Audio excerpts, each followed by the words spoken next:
Hey everybody, welcome back to Subscription Box Basics. Today I have a very special guest on. Her name is Jessica from Actlive Life, and this is a little behind the scenes interview about how she runs her subscription box, about how she provides at-home encouragement, motivation, and support with a fitness subscription box. Fitness has always been a part of her life, and she's actually completed 4 marathons so far, and she hopes to run another one day. But for her, fitness is about feeling good and improving her overall well-being. So many of you are really going to relate to her, and I can't wait for you to meet her. And with that, let's get started. Jessica, welcome to the podcast. I'm so happy to have you. Thank you so much for having me. I'm excited to be here. Yes. So Jessica was part of our Box Besties program, and this is someone that you want to meet because she's got a story to tell you, and we're going to go through that a little bit today. But first, Jessica, this is going to be the first time some people meet you. So tell everyone just a little bit about yourself and your background. Sure. I am Jessica. I live in Wisconsin with my husband and 2 daughters. I have a Bachelor of Fine Arts degree. For 16 years, I was in the print industry making basically catalogs. And then for the last 4 years, I have been part of a family-owned small business doing e-commerce stuff. Not my small business, but someone else's, but still getting all kinds of other additional experience that then I can use in my box today.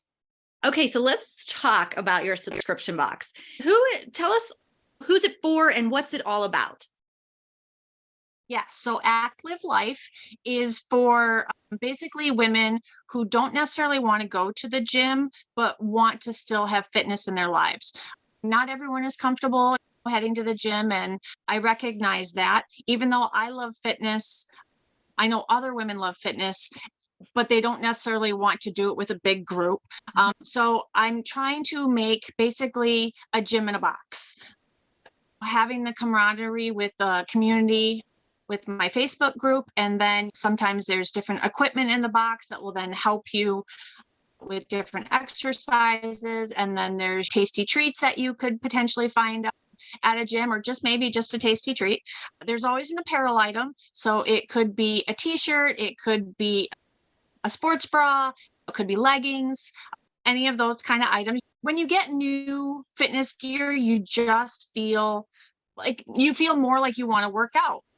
So that's part of it. And then there's always a 30-day challenge included as well. And then that is the thing to get you up, get you moving. Even if you don't want to do a full-blown workout, that's the thing that then gets you just moving a little bit and hopefully encouraging you to move a little bit more each day. I love this concept because I can relate to it so much.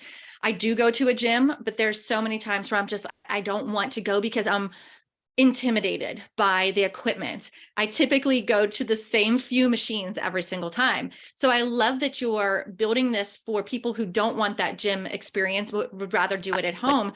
Maybe it's a better fit for so many different reasons. Maybe they're a stay-at-home mom, or maybe they're an introvert or something like that. I love it. A few of the things that you said already have me hooked, like the community. That's so important because that equates to accountability and that challenge, that 30-day challenge. I think it's brilliant that you do that every single month because as a subscription box business owner, one of our challenges is to get people engaged with the products, with the tools and the resources that you're providing with them. So I love it. The whole concept is brilliant. You do such a great job on social media too, because I see you doing the work. I see you doing the workouts. And so I think you make a really great leader for the community. Let's talk a little bit about your launch story. So how did you come up with this box idea, and when did you actually launch? So I have always been someone who likes to learn, stay up to date with as much as I can. And I have always had the entrepreneurial spirit, but I don't have the confidence to just go out and do something by quitting my job and doing it on my own. Mhm. So the side hustle idea is what intrigues me. So I listen to different podcasts, and I happened to come across a podcast that you were on, actually. I believe it was like a side hustle podcast. And you were telling your story about Sparkle Hustle Grow and creating that. And I was like, wow, that is super exciting. I realized that's not the same story for everybody, but it was intriguing. And I knew that with a subscription box, it's something that I could start at home with the resources that I have and build it as slow or as fast as I personally could. So after hearing your story, I then found your podcast, binged all of the episodes that I could, purchased your book off of Amazon, and then was reading that when I was camping with my family. And I think I read it in a weekend. Nice. So then I was trying to come up with, well, what would the box be? And since fitness is a big part of my life, I do love fitness, but I'm still just the average person who enjoys fitness. I'm not a CrossFitter. I'm not a bodybuilder. I've been a runner all of my life. And so I was like, well, I think that might be something that I would like to bring to other women. So I was concepting what I could do with the box. And then that's when I landed on Actlive Life, because I wanted to help women be active in their life, no matter if it was 5 minutes or 30 minutes, just try to fit it in. Because I wanted to hold myself accountable, I then announced to everyone in my personal social media world, which is not very big because I'm a very private person. So friends and family, I shared it with them on my birthday that I was launching a subscription box so that I would hold myself accountable and actually move forward and do it. Love that. My birthday is in August. And then on Labor Day is when then I opened cart for people to purchase the first boxes. So within that month, I had built my website. I had created the social media account so that people could come over, start following me, and trying to build the audience. I knew that I needed to build an audience, but I didn't have a business before this. I didn't have previous customers. So I was starting from scratch, which was scary, but also exciting at the same time. Right. So I built all of that. And then I launched. I did partner with a local fitness center here, actually, the gym that I go to, where I kind of got my idea from and my inspiration from. I partnered with them and did I guess you could say a box reveal. So Cool. I did a free workout and a box reveal, and then posted it on social media live for anyone who didn't get a box, and they could see what they were kind of missing out on. Yes, love that. And then so my first month, I sold a whopping 15 boxes, and I sold 5 one-time boxes at the event itself. Nice. I was happy with that because since I was starting from scratch, didn't have an audience, and I'd only been doing it for a month, I was like, that's not bad. Maybe there's something here. So that's where it all started. I think that's so cool that you did sort of that grassroots marketing where you partnered up with a local small business that had your ideal target audience. I think that's super smart. And that's what you talked about, not having an audience. That's probably one of the biggest challenges that most new business owners, and specifically subscription box business owners, face, is growing an email list. I really think it's super important. If someone's thinking about starting a subscription box, that's one of the first things I would tell them to do, is to start that email list. So in regards to the email list, I actually did, since I had read your book and listened to your podcast, I did do a King Sumo giveaway at the very beginning to give away a free, I want to say it was 3 months free at the beginning. And so I did have a small email list just from doing the King Sumo giveaway, which really helped. Good. I did have people who were not friends and family, which was exciting.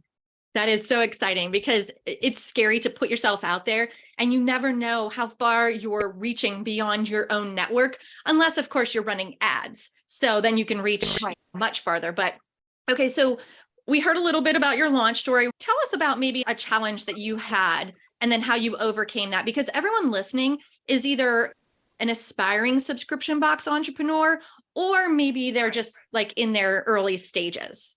Yes. There are, of course, many challenges with being an entrepreneur and starting a business from scratch and only knowing what you know. But I think one of the biggest challenges that I even still have today is awareness, getting your name out there.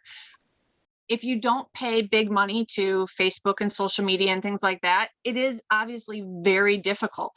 And Yeah. then starting from scratch, like I said, without an audience, it was even more difficult.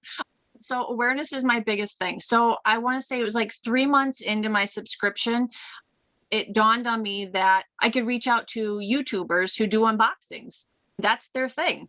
So I reached out to a few. I binged your podcast. I then binged a whole bunch of YouTubers, Nice. episode after episode, to see if they were a good fit, because you still want them to be a good fit. You want their demographic to be similar to you. So I watched a lot. I went through and see if they were commenting back to their followers and things like that. I reached out to some, and after my first month of doing YouTubers, I actually then doubled. I was only going from 20 to 40. That was big for me. Yeah. That was huge. Just by having other people unbox my box to their followers. And it felt huge to me, and it was a fantastic feeling. And so then after that, I did more research to see if there's other YouTubers, and then just continuously sent my box out so that it was being viewed by more than just my following. Right. You sound so incredibly resourceful. Like you didn't just grab a bunch of YouTubers and send free boxes out, because that's a big risk. That's a lot of money in inventory and shipping and stuff. So you actually vetted each one. And so I applaud you for that, because it really takes some time, like time to sit down and listen to the videos. And like you said, look to make sure that they're responding to comments and such. So I love that. Okay. So what's one of your favorite things about working in the subscription box industry? There are so many, but really, I think the biggest thing is the community. I am truly trying to build a community with my followers and my subscribers. I want them to feel like that they're part of something, that I am here for them and hear their successes, help them through where they want to grow and their goals. So that's the biggest thing. I love hearing the wins that people have. I think there's two communities too, because there's the community that you're building with your subscribers. And we've talked about this a lot on the podcast, that you can't just send a box of stuff. You have to create an experience, and community is a really great way to do that. And then there's the whole subscription box business community as well, which is fantastic.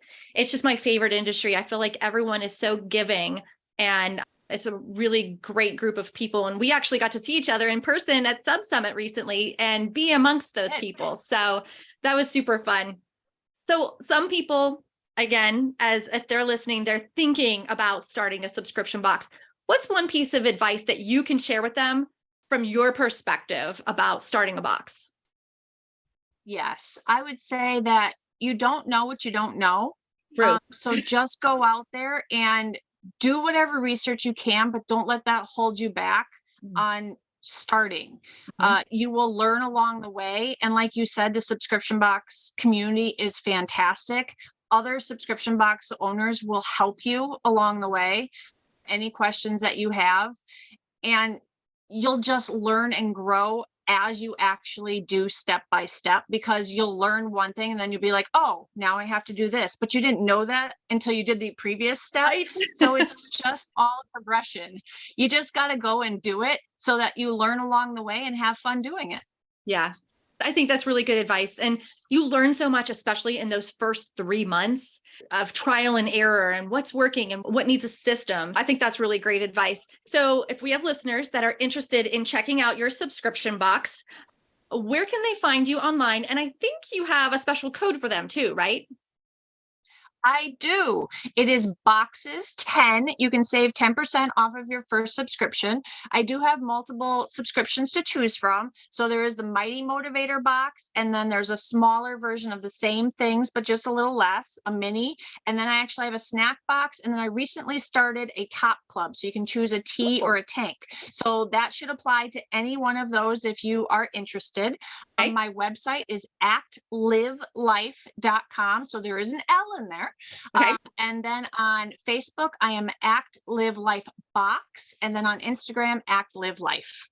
Perfect. So I have all of those, and I will put them in the show notes so that everyone can check them out. And one of the things that I forgot to mention, and I wanted to say, was when we first decided to do this podcast, I got your bio, and it was a great bio. And one of the things in there says, I want to make fitness fun, not a chore.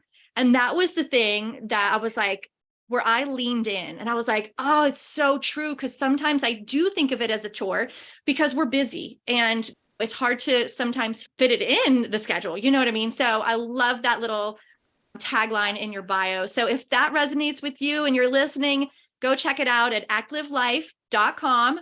Boxes 10. It's BOXES10, and you can save 10%.